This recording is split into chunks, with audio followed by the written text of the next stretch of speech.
بسم اللہ الرحمن الرحیم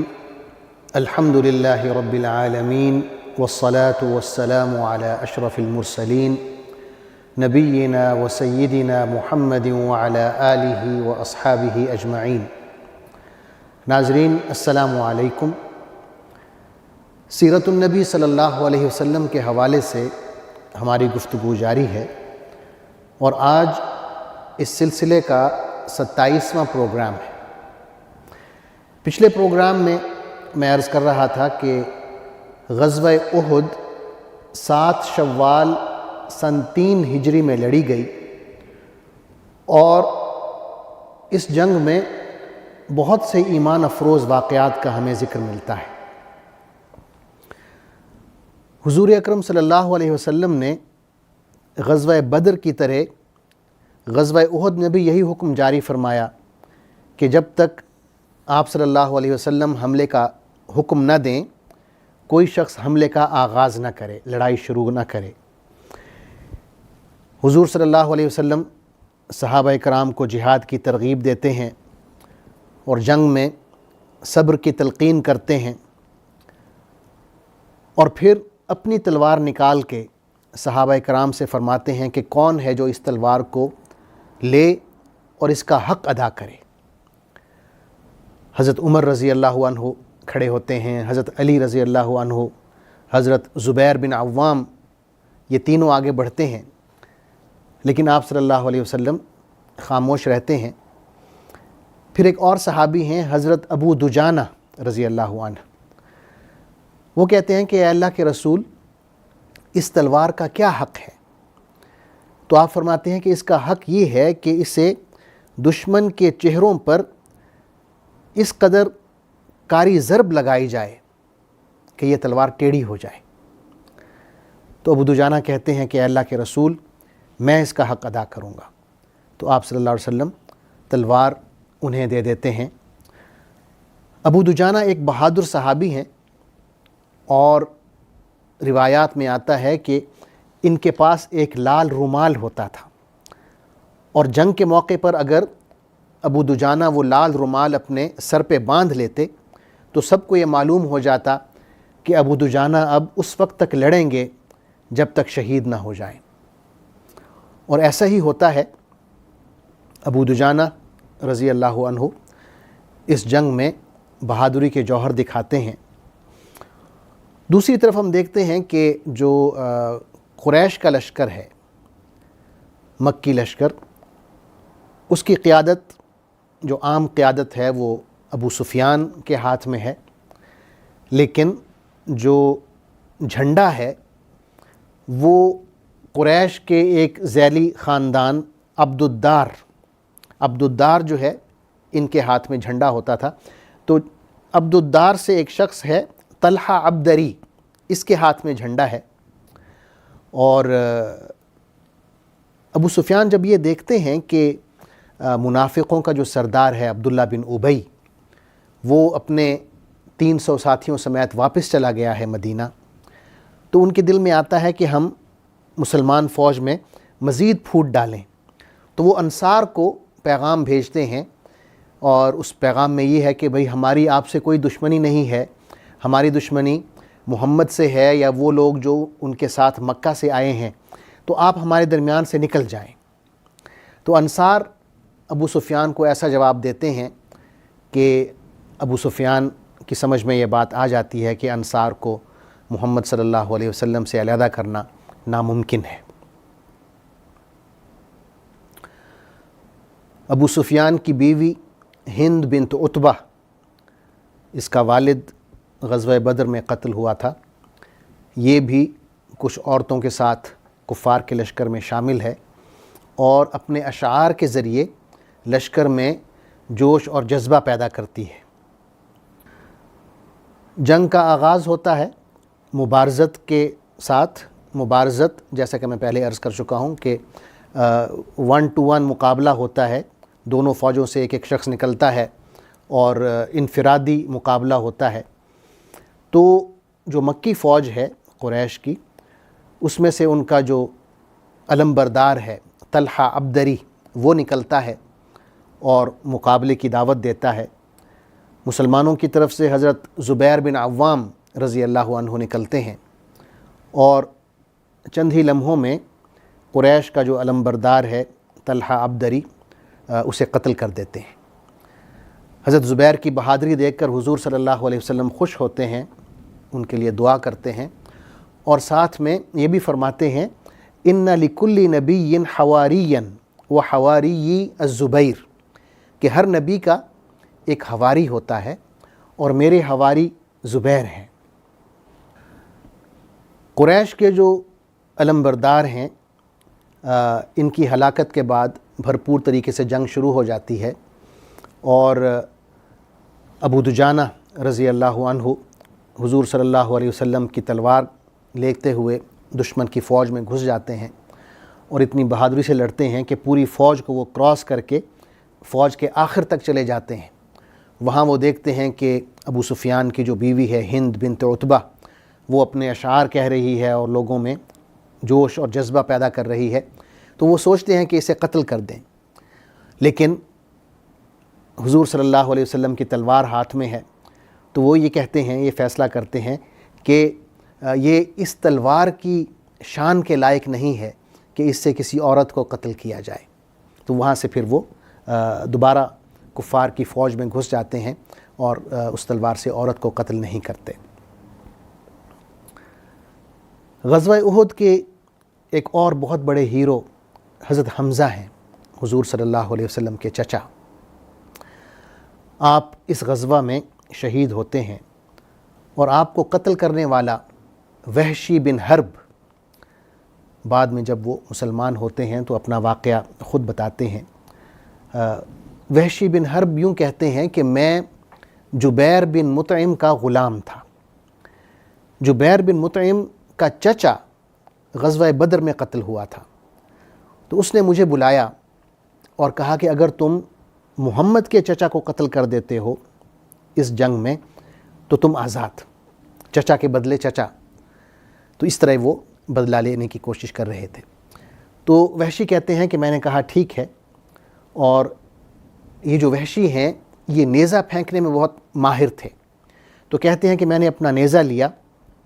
اور حضرت حمزہ کو ڈھونڈنے لگا۔ مجھے وہ دور نظر آئے لڑتے ہوئے، لیکن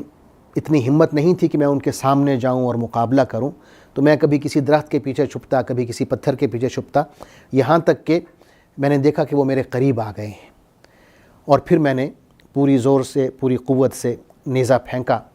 جو ان کے پیٹ میں لگا اور جسم کے آر پار ہو گیا۔ تو انہوں نے مجھے دیکھا اور مجھے مارنے کے لیے میری طرف چند قدم بڑھے، لیکن خون کافی بہہ چکا تھا تو وہ گر گئے۔ لیکن مجھ میں اس وقت بھی ہمت نہ ہوئی کہ میں جاؤں اور اپنا نیزہ نکالوں، بلکہ میں لشکر سے دور جا کے ہٹ کے بیٹھ گیا، یہاں تک کہ تسلی ہو گئی کہ حضرت حمزہ فوت ہو گئے ہیں۔ تب میں گیا، اپنا نیزہ نکالا اور جا کے جبیر بن مطعم کو بتایا کہ میں حضرت حمزہ کو قتل کر آیا ہوں، تو انہوں نے مجھے آزاد کر دیا۔ بعد میں وحشی مسلمان ہو جاتے ہیں فتح مکہ کے بعد، اور مسیلمہ کذاب کو اسی نیزے سے قتل کرتے ہیں، اور اس کے بعد بھی جو جنگیں ہوتی ہیں خاص طور پر جنگ یرموک میں شرکت کرتے ہیں اور ایک اچھے صحابی رسول بنتے ہیں۔ ایک اور ہیرو ہیں اس جنگ کے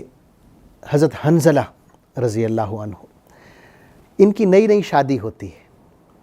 اور یہ اپنی بیوی کے پاس ہوتے ہیں جب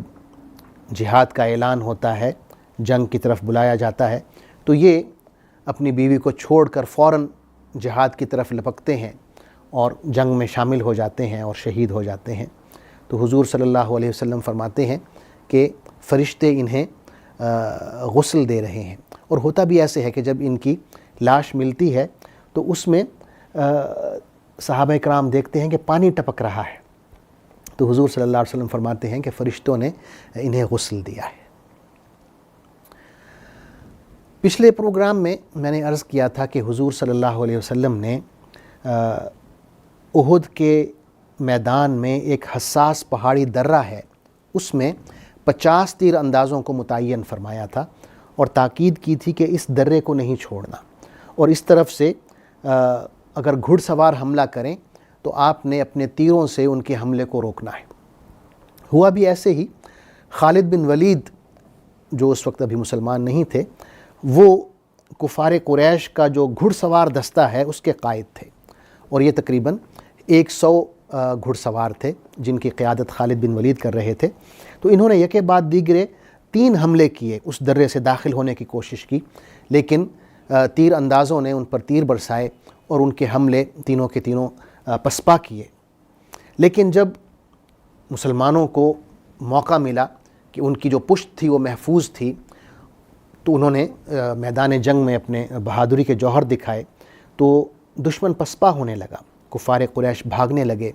مسلمان فوج جو ہے ان کا پیچھا کر رہی تھی اور مال غنیمت بھی اکٹھا کر رہی تھی۔ تو جو یہ تیر انداز تھے، ان میں سے اکثریت نے کہا کہ گویا کہ جنگ ختم ہو چکی ہے اور ہمیں بھی اترنا چاہیے اس درے سے نیچے اور جا کے مال غنیمت اکٹھا کرنے میں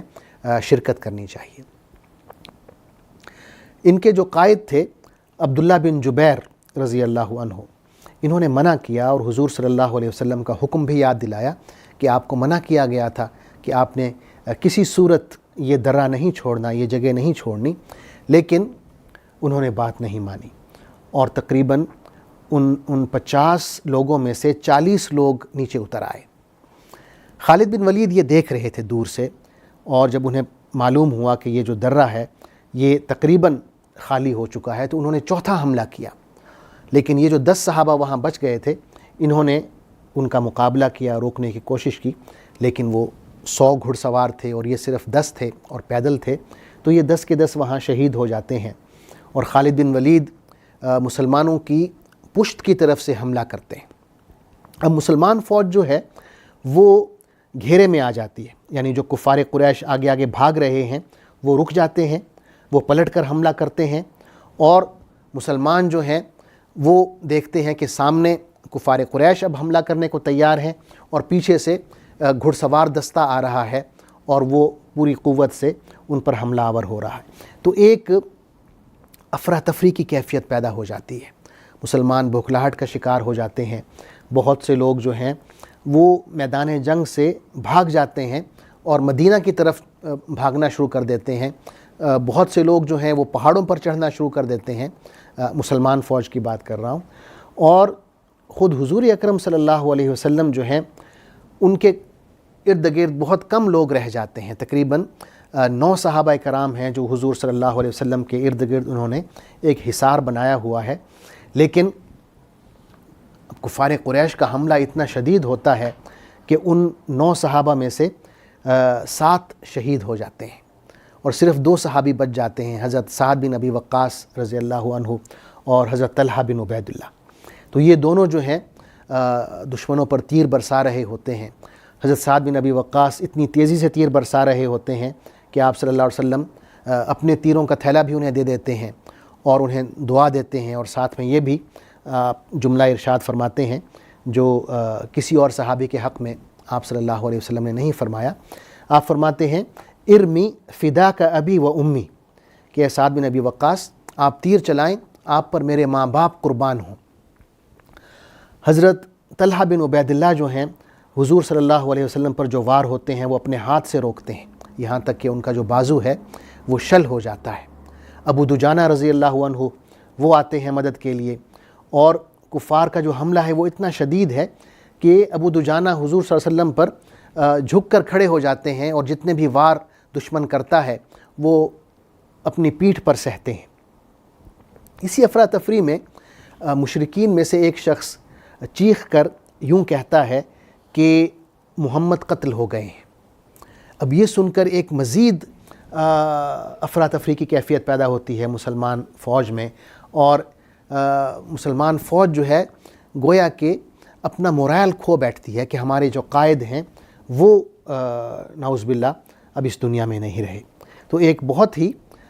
کیا کہنا چاہیے مسلمانوں کے لیے ایک نازک موقع ہوتا ہے، اور